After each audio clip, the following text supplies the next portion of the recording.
The night was colder than death itself. Snow covered everything like a white blanket, and the wind howled through the cracks of an old wooden cabin standing alone in the mountains. Inside, a man named Ethan Cole sat near a dying fire. His hands trembled as he rubbed them together for warmth. The woodpile beside him was almost empty. He had been living alone for months. No visitors, no neighbors, no hope. The world outside had changed since the alien war 5 years ago. The skies were no longer safe, and the stars that once looked peaceful now reminded him of battles, screams, and fire raining down from ships that weren't human. Ethan took a sip of cold coffee, staring at the flickering flames. His face was tired, his eyes heavy with memories he couldn't forget. He used to be an engineer, a good one, until the war took everything. His home, his wife, his son, all gone. Only this cabin and silence remained. Then came the knock, a sharp, desperate sound cut through the night. Knock! Knock, knock! Ethan froze.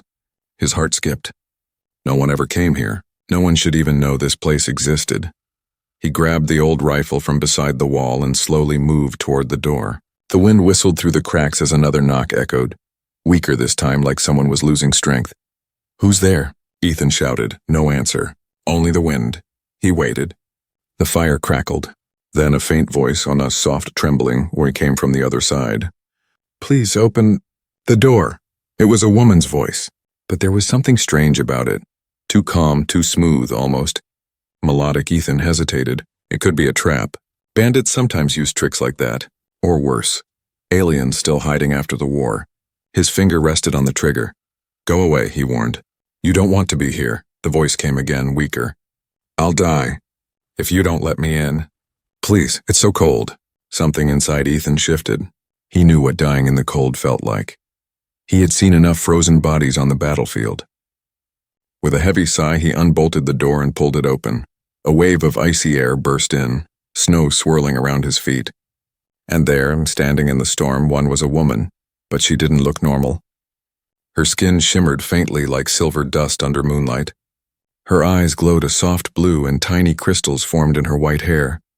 She was wearing torn fabric that looked nothing like human clothes. Ethan froze. His breath caught. "You're not human." She looked up at him, her lips pale and trembling. "No, but I mean no harm." She took a shaky step forward and almost collapsed. Ethan caught her just in time, feeling how cold her skin was, colder than the snow itself. She whispered, her voice fading. "Please, share your warmth, or I'll freeze." Ethan stared at her, torn between fear and pity. The war had taught him to hate aliens. They had killed millions. But this one, she looked terrified, fragile, dying. He pulled her inside and shut the door against the storm. She collapsed near the fire, her glowing eyes half open. Ethan hesitated, then threw 2 more logs into the fire. She whispered again, voice soft as wind. "Thank you, human," and fell unconscious. Ethan stood there, rifle still in his hand, staring at her strange silver skin. His mind raced. Was she one of the enemy? A spy? A survivor? Outside, the storm roared louder. The temperature kept dropping. Ethan sat by the fire, watching her sleep, unsure if he had just saved a life or invited danger into his home. Then, as the flames danced across her face, he saw something that froze his blood. A faint blue mark glowing on her wrist. He had seen that mark before. It was the same symbol worn by the alien soldiers who destroyed his town. Ethan's grip on the rifle tightened. He had just brought one of them into his cabin, and she was sleeping by his fire. The storm raged outside, shaking the cabin's thin walls. Snow piled up against the windows, and the fire struggled to stay alive. Ethan sat in silence, the rifle resting across his knees. His eyes never left the strange woman lying near the fire. Her skin shimmered in the orange glow like melted silver. Her breathing was slow but steady now.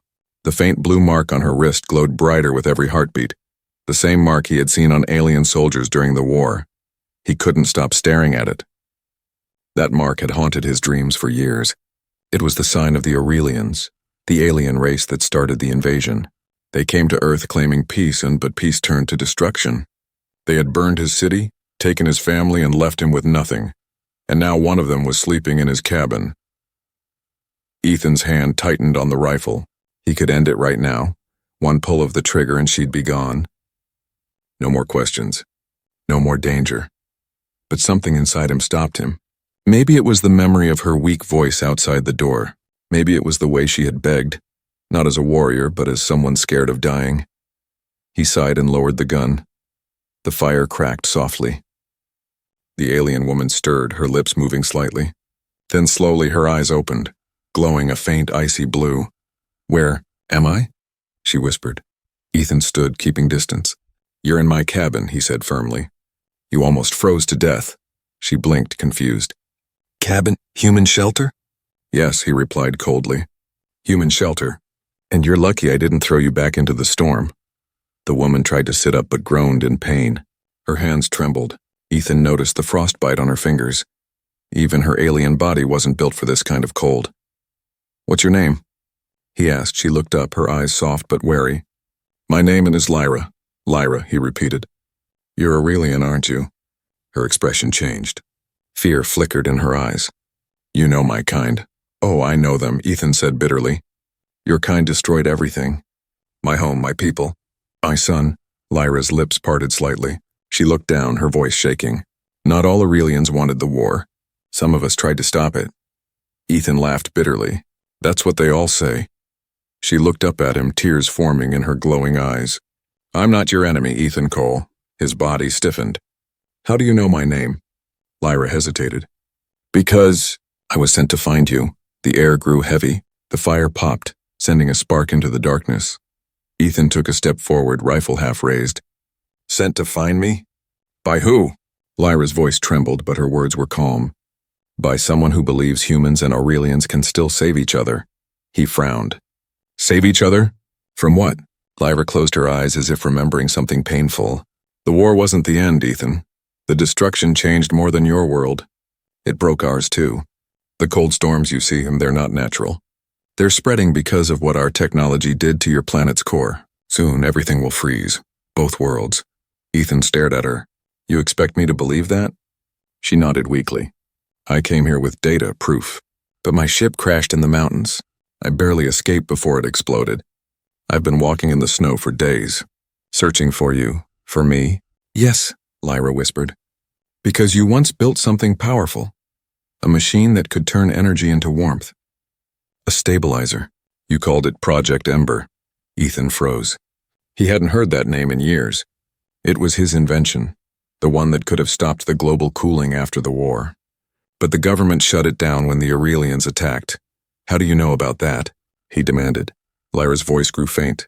"Because it's the only hope left, and you're the only human who can finish it." For a long moment there was silence. Only the wind howled outside. Ethan lowered his weapon slowly, staring into her glowing eyes. He wanted to hate her, but something in her gaze looked honest. She shivered, her body shaking from cold. "Please," she whispered. "I don't have much time. I need your help, or both our worlds will die." Ethan turned to the fire, staring into the flames as the storm roared louder outside. Two worlds, one freezing to death, the other begging for warmth. He exhaled, his breath white in the cold air. "If you're lying," he said quietly, "I'll make sure you regret it." Lyra gave a weak nod. "Then let me prove I'm not." The wind screamed like a living thing, rattling the windows, and for the first time in years, Ethan realized he wasn't alone anymore. The storm finally began to calm by morning. Pale sunlight crept through the frost-covered windows, painting the cabin in shades of silver and blue. The fire had almost died, leaving a faint orange glow. Ethan sat by the window, watching the snow drift lazily in the cold air. He hadn't slept. His mind kept circling around Lyra's words. "Both our worlds will die." It sounded impossible, yet something in her eyes told him it wasn't a lie. Lyra lay wrapped in an old blanket near the fire. Her breathing had steadied, though her skin still shimmered faintly like ice touched by sunlight. She looked peaceful now, almost human, but every time Ethan saw that glowing mark on her wrist, anger twisted in his chest again. He whispered to himself, "Aurelian or not, she knows too much." When Lyra finally opened her eyes, she blinked at the dim light and tried to sit up. Her movements were slow but stronger than before. "You didn't leave me outside," she said softly. "I almost did," Ethan replied, his voice flat. "But I figured you'd freeze before you could tell me anything useful." Lyra gave a faint smile. Then I suppose I should thank you again.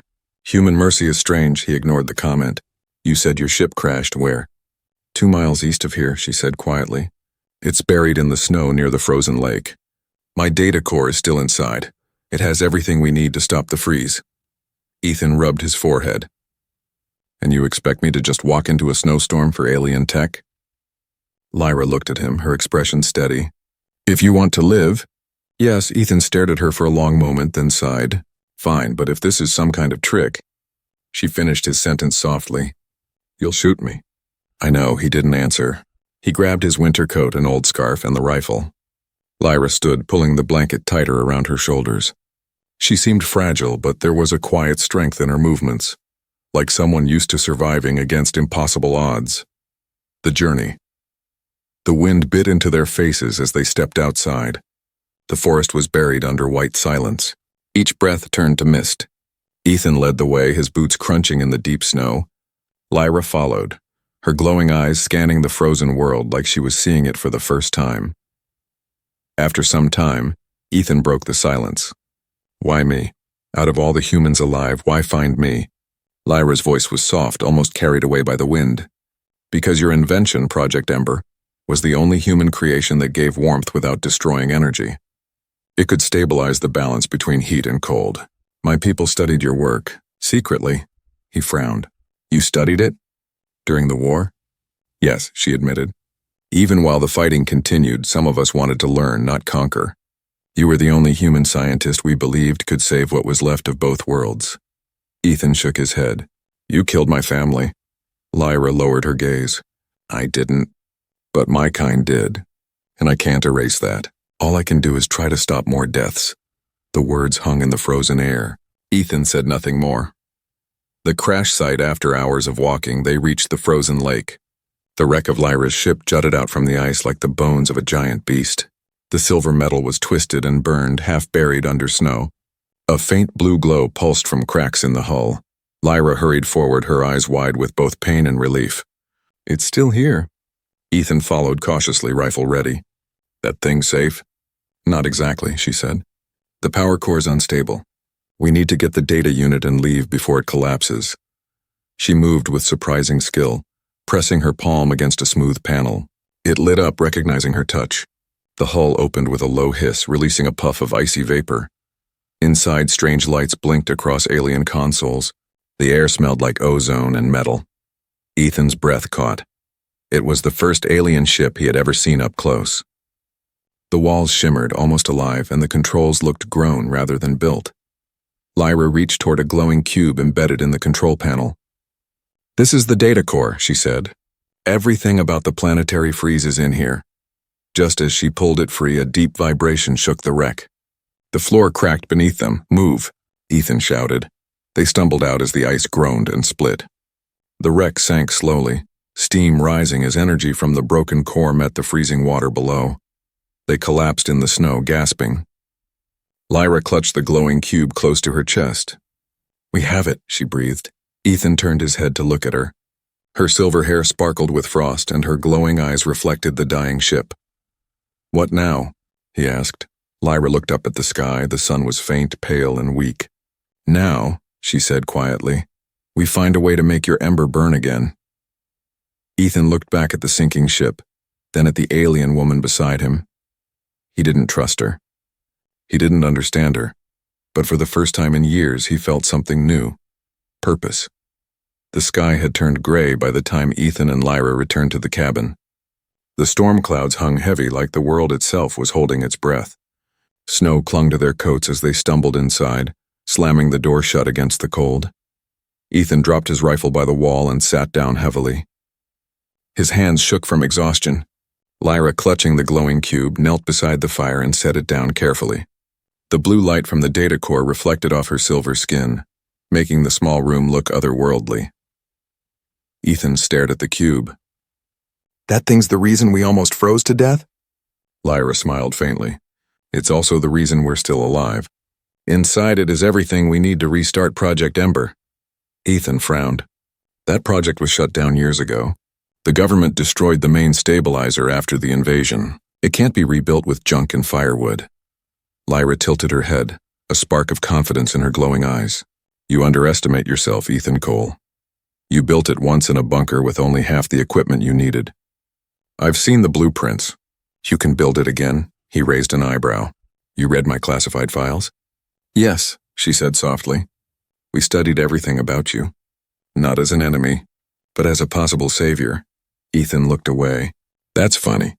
Your people didn't treat us like they needed saving. Lyra didn't answer. She stared into the fire, the orange light flickering across her face. I can't change what was done, but I can help you fix what's coming. He sighed, leaning back. And what is coming exactly? Lyra placed her hand on the cube and a soft blue hologram projected into the air, spinning images of Earth and another planet, both surrounded by swirling rings of frost. Your world and mine share the same energy field, she explained. When our weapons collided during the war, they tore open the thermal balance between planets. Now both are losing heat faster than they can generate it. Soon everything, an ocean, city's life, will freeze solid. Ethan's heart sank. The projection showed massive ice storms sweeping across continents, swallowing cities whole. He whispered, How long do we have? Lyra looked down. Weeks, maybe less. The storms will reach the equator soon. Ethan rubbed his face. So the end of the world's on a timer. Great. Lyra's voice softened. That's why we need Project Ember. If we can rebuild it, we can ignite the planetary core again, restore the balance. He stared at her. That's not just science, that's madness, maybe, she said quietly. But madness might be all we have left. The workshop of Hope Ethan spent the next few hours clearing space in the cabin. Old tools, wires, broken circuits. Everything he could find from his engineer's past was dragged out. Lyra helped, her movements graceful but precise. Every time her hands touched a piece of metal, a faint hum filled the air like her body carried its own energy. She noticed him watching. Aurelian cells store light energy. It helps us survive in cold. Must be nice, he muttered, wrapping a blanket tighter around himself. Lyra smiled faintly. Humans survive in other ways. You build warmth even when surrounded by ice. Her words caught him off guard. For a moment he didn't know how to reply. Hours passed. Together they started assembling the first component, a small energy converter. Sparks flew as Ethan soldered wires, and Lyra adjusted readings on a floating hologram from the cube. Careful, she said gently. The energy is unstable. I know, he replied. So am I. She laughed softly, the first real sound of joy he'd heard in years. An unseen threat by nightfall, the converter finally hummed to life.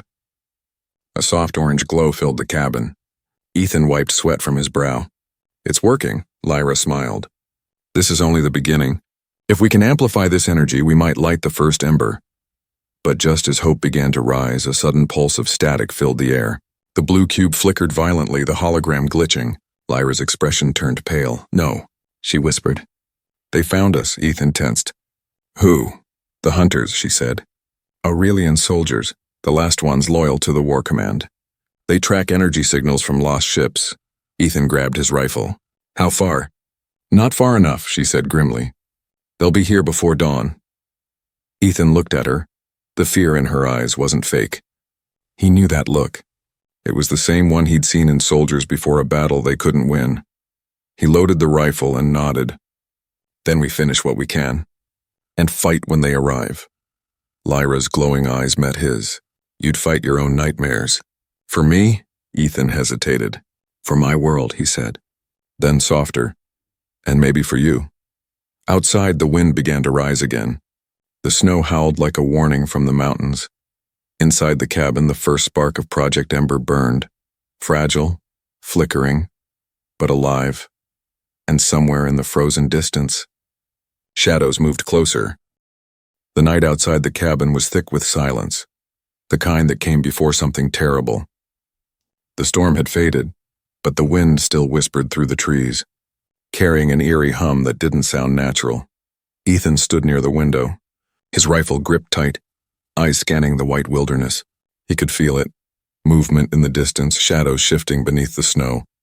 Lyra sat beside the glowing cube, her hands pressed against it, her silver skin dimming slightly. They're close, she said softly. Their scanners picked up my ship's energy trail. Ethan glanced at her. How many are coming? 3, maybe 4, she whispered. Elite trackers. They won't stop until they find me. Ethan tightened his jaw. Then we make sure they regret it. He turned toward his old workshop table, pulling out tools and spare parts. You said this converter can be weaponized, right? Lyra frowned. It's not meant for war. Nothing ever is, he muttered, connecting wires. But war finds us anyway. She watched him work, his rough human hands moving with precision, eyes focused, every motion driven by something deeper than survival. It wasn't hatred now. It was determination. After a moment, Lyra said softly, "You're not like the others I met in the war." He didn't look up. "That's because most of them are dead." Her voice trembled. "I'm sorry." Ethan paused, meeting her glowing blue eyes. "Don't be. Just help me make sure I'm not next." She nodded and placed her hand over the converter. Blue light pulsed through it, blending with his work. "Together, then," she said. "Together," he replied. The shadows in the snow hours later, the world outside had gone completely silent. Even the wind seemed afraid to move. The fire burned low in the cabin, casting long, flickering shadows across the walls. Ethan crouched by the door, rifle aimed, breath steady. Lyra stood near the table, holding the glowing cube, its light dimmed to avoid detection. Then came the sound, faint footsteps crunching snow. Slow, heavy, measured. Ethan's heartbeat quickened. He raised the rifle slightly. Through the narrow window he saw them. 3 tall figures wrapped in black armor that shimmered faintly under the moonlight. Their helmets glowed faint blue, just like Lyra's eyes. "They're Aurelians," Ethan muttered. Lyra nodded. "Yes, soldiers of the Obsidian Order. The last of my kind who still believe humans should be erased." One of the hunters raised a scanner, sweeping the cabin. A red beam flashed across the snow. It stopped, aimed directly at their door. "They found us," Ethan whispered. Lyra stepped closer, her voice calm but urgent. "We can't fight them head-on. Their weapons can melt metal. We need to overload the converter. Won't that destroy it?" "Yes," she said, "but it will buy us time." Ethan looked at the half-built Project Ember device. His hope, his purpose, and then back at Lyra. "Do it," he said. She nodded, placing her hands on the converter. Her skin began to glow brighter, pulsing with energy. The lights flickered, the air buzzing with static. Outside, the hunters moved closer. One raised his weapon, a spear that crackled with blue plasma. Then a blast of light erupted from the cabin. The battle for warmth. The explosion wasn't fire. It was heat. A massive wave of warmth blasted outward, melting snow and throwing the hunters off balance. Ethan fired through the doorway, bullets cutting through the steam-filled air. 2 hunters fell, their armor sparking. The third roared, charging forward. Ethan ducked behind the table as plasma bolts tore through the walls, leaving glowing holes. Lyra raised her hand, summoning a thin shield of blue light, weak, flickering. "It won't hold long," she shouted. Ethan rolled out, firing again. The last hunter leapt, slamming him to the floor. The rifle flew from his hands.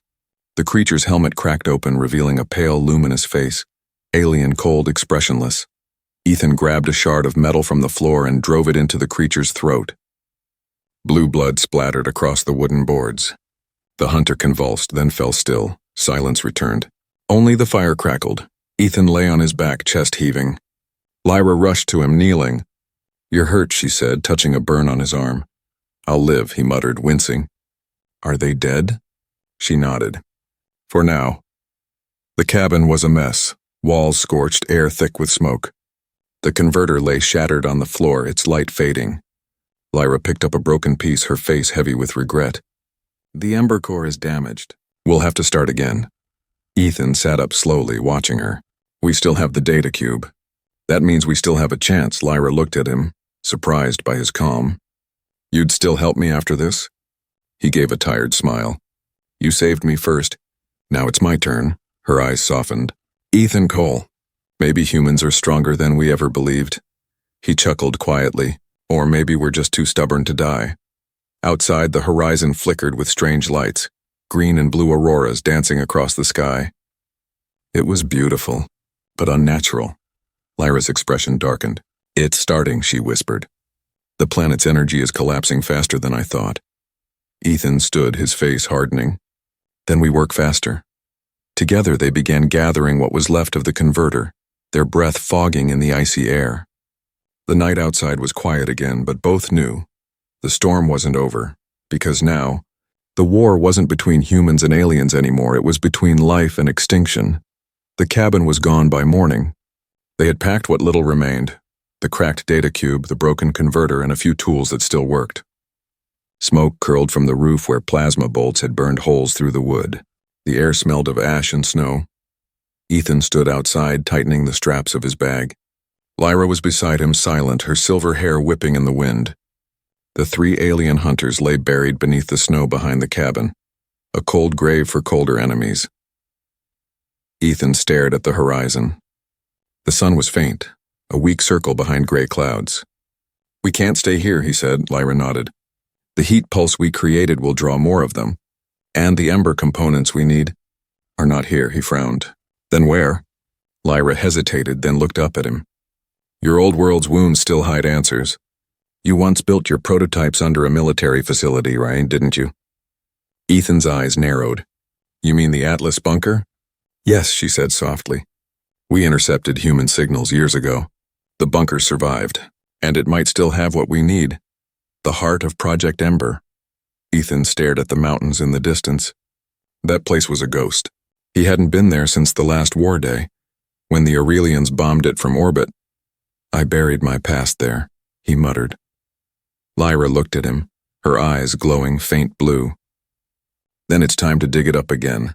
The march to Atlas. They began the long journey before noon. The snow had hardened overnight, making their steps crunch sharply against the frozen ground. The wind cut through the trees, carrying faint howls that sounded too alive to be just the wind. Ethan led the way, using an old map burned into his memory. Lyra followed close behind, her movements quiet and fluid. She didn't seem to tire the way humans did, though her breathing grew heavy in the cold. They spoke little. The world around them had grown quiet. No birds, no animals, only the endless white of a dying earth. After hours of walking, Lyra broke the silence. "Why did you stop working on Ember?" Ethan's grip on his rifle tightened. "Because it was never meant to save anyone."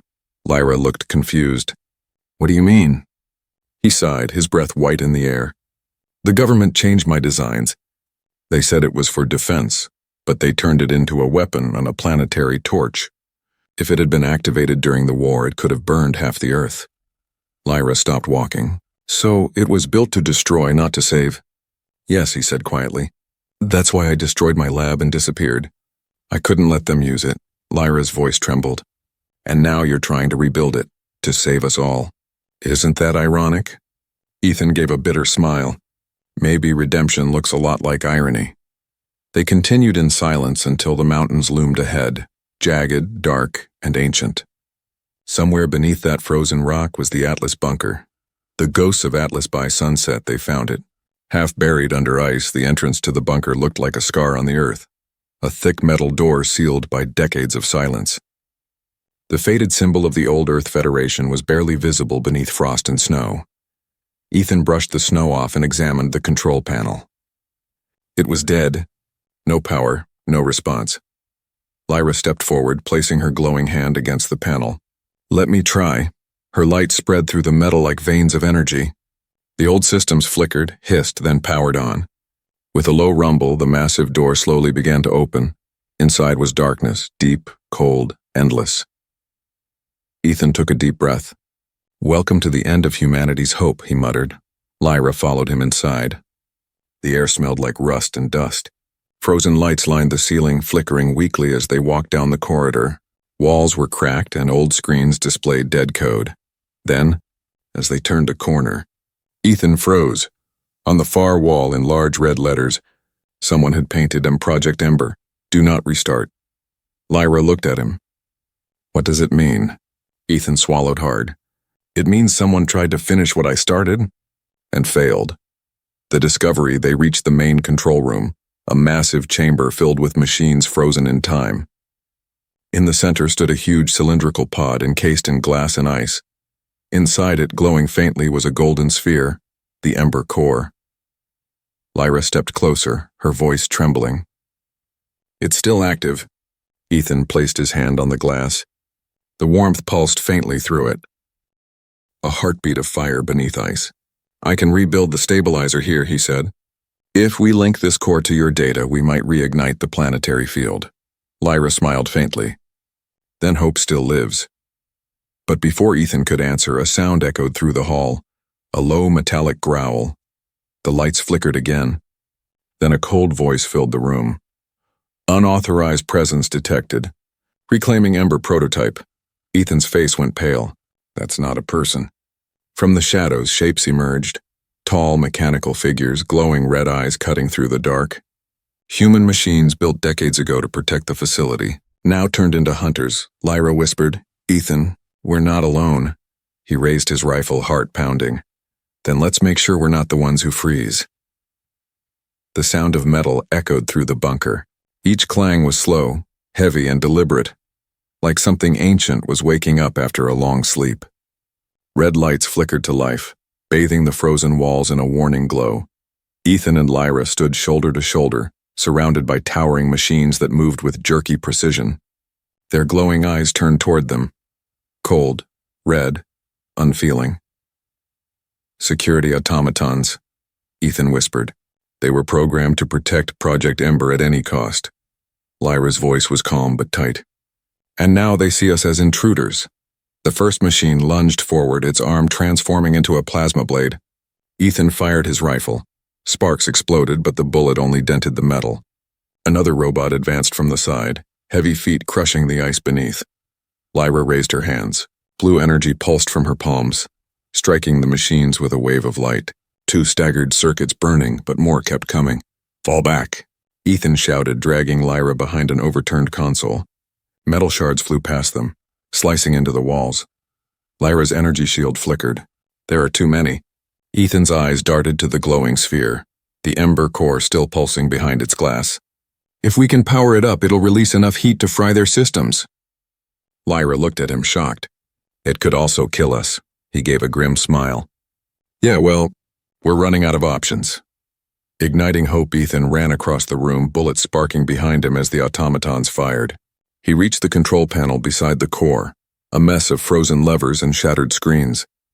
Lyra followed, sliding across the floor, her silver skin glowing brighter as she absorbed what little energy remained from the data cube. I can link the core manually, she said. But someone has to open the valve release. Where? Ethan asked. She pointed to a ladder leading up the platform. Up there. But once it opens, the core will overheat. It has to be stabilized from below. He nodded without hesitation. Then you do the link. I'll handle the valve. Lyra grabbed his arm. If you open it manually, the radiation could... He cut her off, eyes fierce. If I don't, we both freeze. Just trust me, Lyra. Her hand lingered on his for a second, soft, glowing, trembling. Then she nodded. I trust you, human. The flame returns. Ethan climbed the ladder as the bunker shook under the weight of the machine's advance. Sparks rained from the ceiling. Lyra stood by the core, her palms pressed to the glass. Her blue light merged with the golden glow inside, forming a swirl of warmth and energy that filled the room like sunlight breaking through clouds. The automatons hesitated, their sensors flickering in confusion. Ethan reached the valve at the top and pulled. It didn't move. Rusted solid. He gritted his teeth, using all his strength. Below, Lyra's voice echoed through the roar of energy. Now, Ethan, open it! He shouted back. I'm trying! Then with one last pull, the valve snapped free, and the core roared to life. A wave of heat exploded outward, slamming into the walls. Ice melted in seconds. The red lights flickered, then died as the machines convulsed and fell, their circuits frying under the sudden surge. Lyra screamed as blue light coursed through her body, connecting her mind to the core. It's working, she cried. The energy field is stabilizing. Ethan climbed down, the heat burning his skin. Shut it down before it blows. I can't, she gasped. It needs balance. One of us must stay connected until it completes the cycle. Ethan froze. What are you saying? Lyra turned to him, her eyes glowing brighter, tears forming like liquid crystal. If I disconnect, it collapses. But if I stay, it will consume me. He shook his head. No, we'll find another way. She smiled softly, her voice trembling. You gave warmth to someone who didn't deserve it. You gave me a reason to believe in humans again. He stepped forward, desperate. Lyra, don't. Her hand reached out and touched his face. Goodbye, Ethan Cole. My human warmth. Then she closed her eyes. Her body glowed brighter and brighter until she became pure light, merging with the core. The golden sphere flared like a sun reborn, sending a wave of energy that shook the earth itself. Outside, across the frozen mountains, snow began to melt. The clouds broke. For the first time in years, the sun's warmth touched the land again. After the storm hours later, silence returned. Ethan awoke on the cold floor, surrounded by steam. The machines were dead. The air was warm. He crawled toward the core chamber, now empty. The glass was cracked, the light inside fading slowly. Lyra, he whispered. There was no answer. Only a faint shimmer, a tiny spark of blue light floating in the air. It drifted toward him and landed on his hand, glowing softly before fading into his skin. He looked up at the world beyond the bunker door. Sunlight spilling over the snow, melting it into rivers. The cold was ending. Ethan stood quietly, eyes glistening. You did it, he murmured. You saved us. He walked out into the thawing world, the warmth touching his face for the first time in years. Behind him, deep in the bunker, the ember core pulsed once more, a heartbeat echoing through the earth. And somewhere in that light, her voice whispered faintly, "Share your warmth, human, so no one ever freezes again." The end.